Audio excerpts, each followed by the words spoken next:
Hello all, I'm Brad and I'm a tech member of the Nakordi team. If you don't know what Nakordi is, it's a payment solution that's built here at Emratech. We enable merchants to make payments in a variety of ways, like through our Nakordi wallet, through credit card, bank transfers, and we have many other features too. I do recommend you go over to our website and have a look at what we offer and how we could help you as well. Today, this is our tech series, and I'm going to tell you about how we achieve reliable testing of our Nakordi product. Having a reliable test suite is very, very important.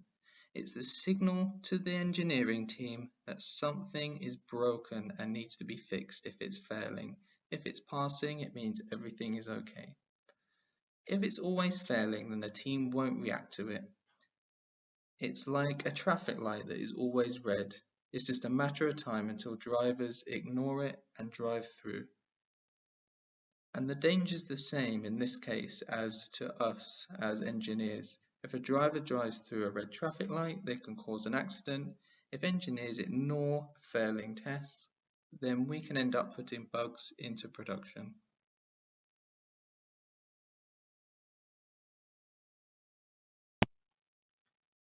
Now, what we need to do at Nakordi, what any engineering team needs to do, is we have to always make sure our product functions as intended today and in the future as well. And the best way to achieve this is through test automation. However, test automation is not easy. Writing the test is easy, but having reliable test suites is very hard. Now, how many of you engineers out there have seen test suites that are first functioning great, they're doing their job, but then as time goes on, the tests start failing for reasons that aren't genuine? Then you find yourself and the team are putting more effort into keeping the test suite stable, running, passing than you'd really like to, and then eventually seeing that suite abandoned forever as it now costs more to maintain it than the value it actually gives. I've certainly seen this in the past more times than I would like to, and normally it's always because of the same reasons. Now, why does this happen?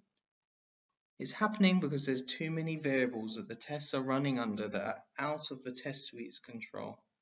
Now, what do I mean for this? For example, if you're running your suites against a test environment, maybe someone else has changed some data on the environment that causes a test to fail. Maybe the data from one test has impacted another test. Maybe a deployment's happening whilst the test suite is running.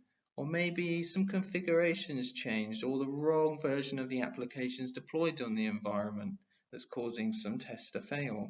What we need to do is get rid of these variables. We need a nice, stable environment, predictable environment that we're running our tests under. What we've done at Nakordi is we've taken control of these variables. We've done this by running a dedicated environment for each of our test suites using Docker and Docker Compose. This means the tests run has complete control and exclusivity over the environment. Now let me show you what we did on Nakordi to get this working. Our ultimate goal is to run all the components that we need for a given test suite in Docker using Docker Compose. So what we first have to do is describe to Docker how to build the Docker image for our given applications. So we do this using a Docker file, which you can see here. This is describing how this application should run in Docker, how to build its Docker image that will then be used to run inside of a Docker container. The great thing about Docker is that it makes it really easy for other engineers to run our application stack on their machines. All they need to do is install Docker and do Docker Compose up and off they go. No manual installation of databases, message brokers, applications, or anything like that. It's so easy. Test isolation is also very important. Try to come up with ways to isolate data for each test. One technique is to clean out all the old data from the database before each test runs, and then let the new test insert the data that it needs. Or you can use your own data model to achieve isolation. For example, what we've done is we create a new merchant for each test, and merchants don't share data. So just by the fact that we do that, it means we've achieved test data isolation for each one of our tests. I hope you've enjoyed this video. We're always hiring top talent here at Emratech. Please head over to our careers section on the website emratech.ae and have a look.